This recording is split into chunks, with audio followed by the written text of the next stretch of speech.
Welcome to Spirit Outspoken, where we dive deep into the realms of spirituality, healing, and the beautiful chaos we call life. From ancient traditions to modern practices, we are going to explore it all. Whether you're a newbie or a seasoned seeker, you're guaranteed to find something that inspires, challenges, and intrigues you here. So grab your favorite beverage, find a cozy spot to curl up, and join us for Spirit Outspoken.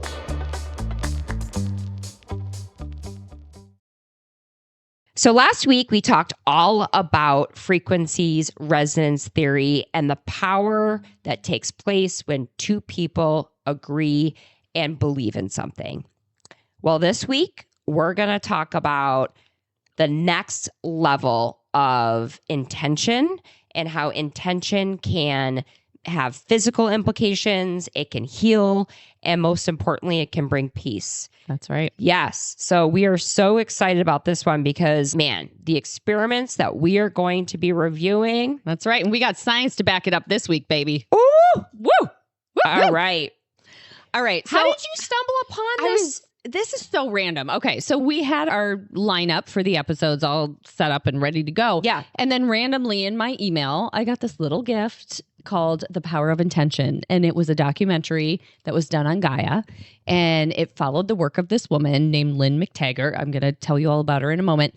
But it was just this series of scientific studies that she conducted on the power of intention. So different experiments set up to test how group thought can help influence and potentially change the world around us, the people, the nature. Change our physical reality. Change everything around us. Yeah. I like how you think that was random.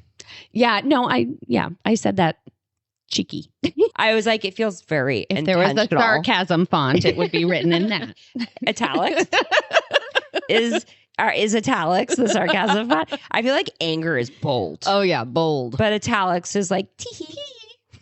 Just kidding. Sneaky. Yes. Okay, so we're going to dive into this because I was going to say mind-blowing again. I'm going to stop saying mind-blowing. I was fascinated by her results. Yes. And you were too. So we're going to share. And like, this is a real-time pivot, you guys. Like, Rach told me about this podcast literally 48 hours ago. And like, I just got around to watching it last night. And I was like, oh my God, like we got to totally change course because the evidence and the variety of experiments, that's what I think is really cool. Because like, typically when you watch documentaries around intention or whatnot, it's just sort of on one particular area. Yeah. But the vastness of which this covers is her collection of work. She's awesome because she was so like, cool. Let's do more. Let's try this. Yes. Okay. So the woman behind all of this is Lynn McTaggart. She got her start being an investigative reporter, and she's also come to be a best-selling author based on a lot of these studies and different things that she's conducted over the years. So she's incredibly interested in the power of thought, and particularly group thought and its ability to affect other things. Oh, man. And so she started coordinating what she calls the intention experiments.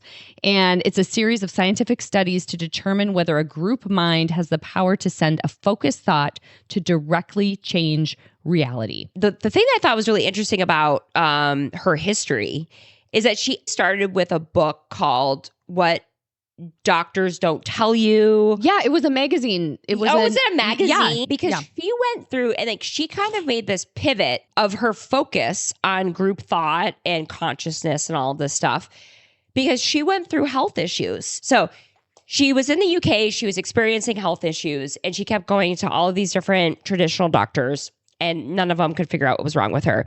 And it wasn't until she went to an integrative health professional where she started to see relief and get relief. So that sort of inspired this magazine.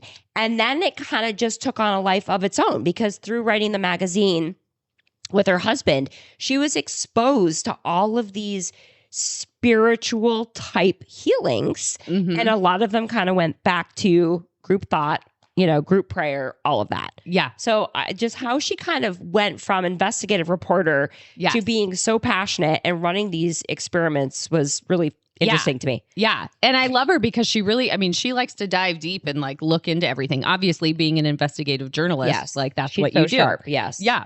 So the first one, and this is really cool, was the leaf experiment. So for this one, she partnered with Gary Schwartz. Now listen to this guy's title. Are you ready for it? I'm ready. PhD of Professor of Psychology, Medicine, Neurology, Psychiatry, and Surgery at University of Arizona, and the Director of Laboratory for Advances in Consciousness and Health.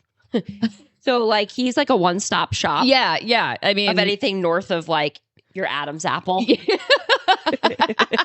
Exactly. Great. So anyway, so this experiment aimed to measure the light emitted by plants. So I thought this was interesting. So any time that a plant, or a leaf in this case, has a puncture or a tear, it will emit what's called biophoton light. And that is the plant's repair mechanism. It's a sign of health and healing taking place within the plant. Whoa. So they were like, we are going to look at these plants, see how much of this biophoton light they're emitting, and that will be proof of healing going on within the plant. Okay. So they started out with 2 leaves, and he punctured 16 holes into each of these leaves. Okay. A picture of the leaves, leaf A, leaf B, was sent to Lynn. She was over in the UK at the time. She shared this with about 700 to 800 people and informed them to send an intention to one of the leaves. Like they're all focusing on leaf A. Yes. So send intentions of healing. She kind of like guided them of what the goal was. And they were asked to do a 10-minute intention. And so they did. And guess what happened? The leaf that was sent the intention, the whole thing was lit up. Glowing. You could see just all sorts of stuff. And then what was interesting is the leaf that didn't have the intention, she said it was almost appeared darker and had almost like a neglect effect to it. That actually reminds me of something. I'll mention it later. But it was stunning to see the image. The image literally light up based on the intention of the meditators or the senders. I don't know how you want to refer to them. And like, was it the lab in Tucson? Did you mention that? Yep. So the lab's in Tucson. Correct. Sorry. But then the people were in the... Yes. So it proved that you don't have to be even within the vicinity of what it is you're sending intention to. Oh my gosh. Yes. Yeah. That was so cool. I'm excited for you guys to see those images. Make sure to follow us on Instagram or TikTok because we'll be posting them share there. them. They're too good not to share. Yes. And like on the topic of plants, they did a germination intention experiment. So they wanted to see if they could, set intention to certain seeds and to see if those seeds grew faster than the control. And the control was the one that did not receive the intention. Right. So Gary's lab. Good old Gary. Gary's lab. Gary's back. This guy is like so educated. And we're like, so Gary's lab. Dr. Schwartz's lab. That sounds a little bit more official. So they set up 4 different seed trays. And each had 30 seeds each. Right. A, B, C, D. Okay. So Lynn, who's now like jet setted to Australia. Yeah, her life. I want to know how she travels so much. Was it for work? She's got a global following. Yeah. Yeah. So maybe she's like, okay, I was in England for the glowing leaf thing. Yeah. Going to Sydney. I'm gonna go to was she in Sydney? We're just saying, she was at the Opera House. Yeah. Yeah. Okay. So she's in Australia now and she receives the images. Okay. And she's with a group of 700 to 800 people. All right. And then they did a 10-minute intention, just a 10-minute intention. And then Gary, Dr. Schwartz, good old Gary, was notified after the intention was complete. And then at that point, his team planted the seeds. Okay. So then they went back 5 days later.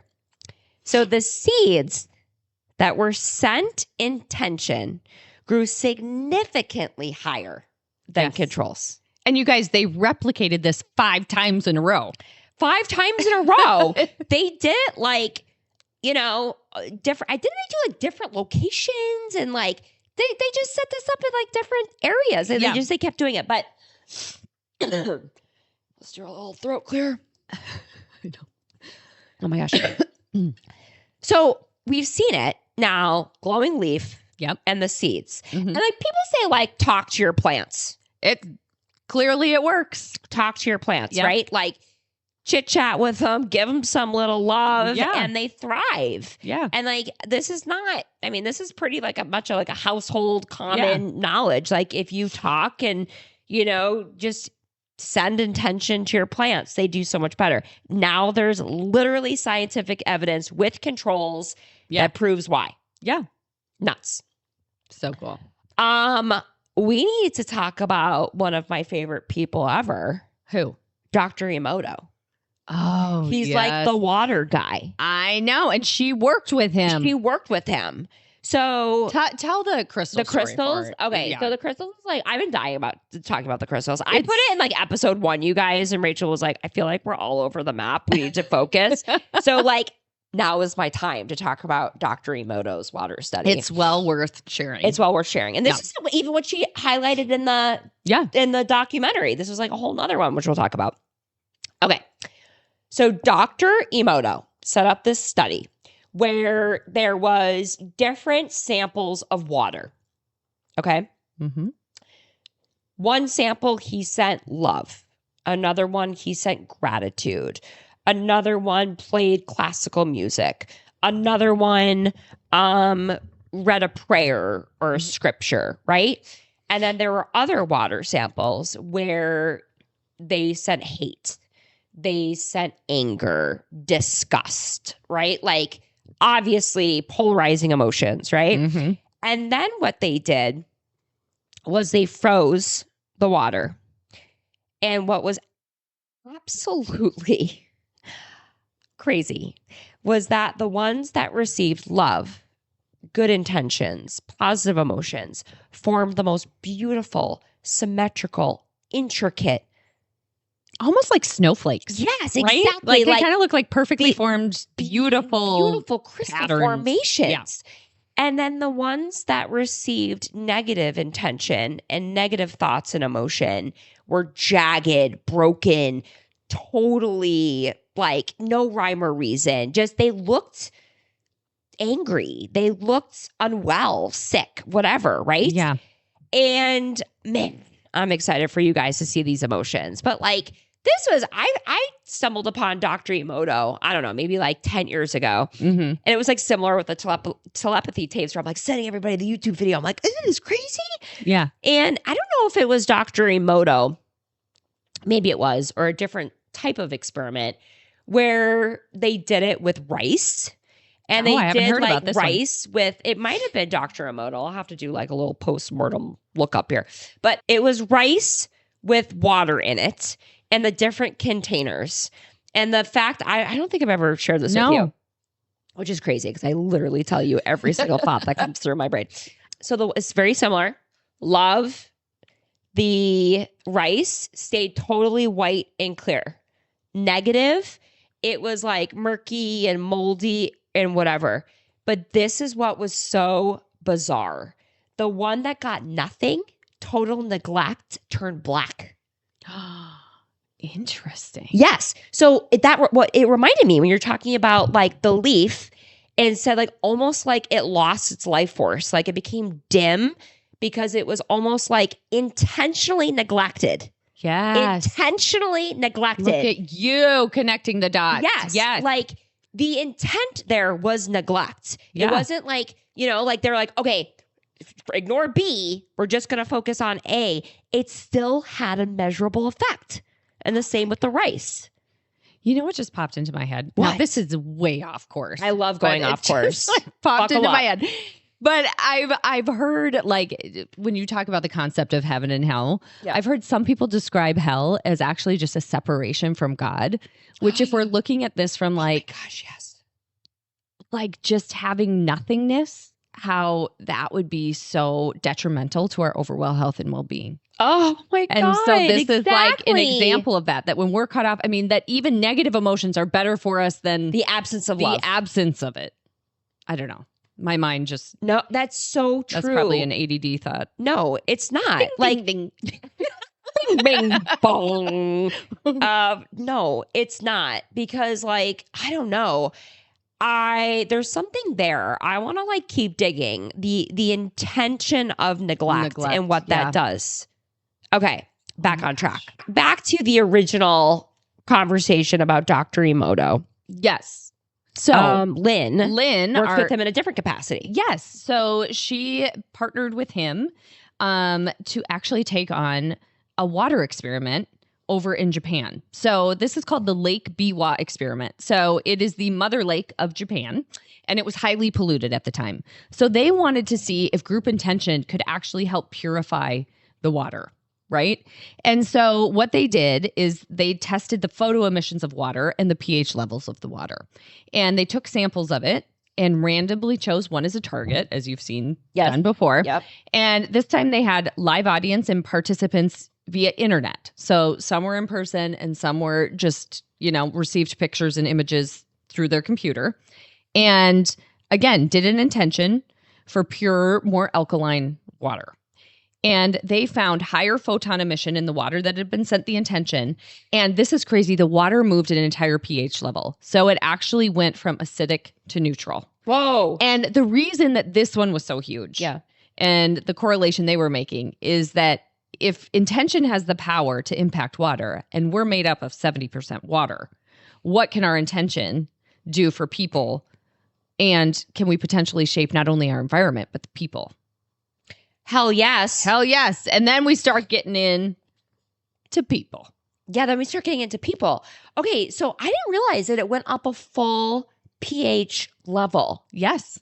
That's crazy. I know. And think about it too, like, this reminds me a little bit about the non-locality, is that a word? Yes. Of like the hill. Yes. Where the non-verbal autistic kids go to somewhere mentally and they all meet up. So like this intention, there doesn't have to be a physical distance. And like I've heard Reiki healers be like, oh, distance doesn't matter. It's all energy. And I'm like, well, wouldn't it be helpful to be in the same room? They're like, sure. But like, it doesn't matter. I know. That's always thrown me too, but it makes sense if there is no... It absolutely makes sense. Like energy... Is energy, right? And like there is no time, there is no distance. So anyhow, that is super cool. Super cool. Do you know what this also reminds me of? The placebo effect. Okay. Sure. So like this has been recognized and highly studied in the scientific community. Yeah. Right? Like everybody's like, oh, it's the placebo effect. Duh. But like, does anybody stop and think about what's actually happening? And, the power of belief is like they can measure it, right? Mm-hmm. Like people with IBS are like, my symptoms are seriously reduced. And like, I don't mean to poke fun, but it's like, if I was still shitting my pants, I was going to say, if I stopped pooping myself, I would be elated and I wouldn't care how it stopped. Exactly. But also like, placebo. I wouldn't be lying about that. I would be like, I still have to go to the bathroom 40 times a day. Yeah. Like there's still problems, right? Like we're not talking about things that are subjective, I guess is what I'm trying to say. Right. So like it's been done with, people with IBS, people with depression, I actually read that they have done this with surgeries. They have done this with surgeries. Like some people actually get the surgery and others don't. And then the ones who don't end up being they all get the surgery, but somebody doesn't get a knee replacement. And that's what I mean. That's what you did. Okay, they like cut them open. I was like, wouldn't they be able to tell? No, but they cut them open, but they don't know who actually had the thing, whatever it was. Exactly. So like, I think one was like a knee replacement or whatever. And the people that didn't get the orthopedic care that they should have gotten, right? Mm-hmm. Still reported the exact same outcomes as people that did get the knee replacement. It's amazing. It's like, okay, great. Then they've also found that when people know they're getting the placebo, they still see a change. It's almost like the intent of the experiment and like, they know the placebo has effects. It triggers the right things in your brain. And like they can measure endorphins getting released and helping with pain control. They can measure it. So it's not just going off of people's reporting of what's happening. It's literally like in a lot of these cases, they can measure the physical result Yeah. of this intention or this belief. Yeah. Which I think is like fascinating. It is. Yeah. Like an intention alone can heal our own bodies, but intention can also heal other people. Yes. And that is what we're going to talk about in next week's episode. If you think this stuff is loco, you guys, I mean, we are talking about plants. What if we talk about ending a war? What if we talk about, ending decreasing violence in one of the most, in the most violent cities in the country? Yeah. We are just getting started. Stay tuned. Stay tuned. Thanks for joining us for today's episode. If you're ready to take your spirituality to the next level, be sure to check out our website, spiritoutspoken.com. There you can download free educational resources, read our latest blog posts, and join the Spirit Outspoken community. And don't forget to follow us on Instagram and TikTok at Spirit Outspoken to stay up to date on news, happenings, shenanigans, and all things Spirit Outspoken.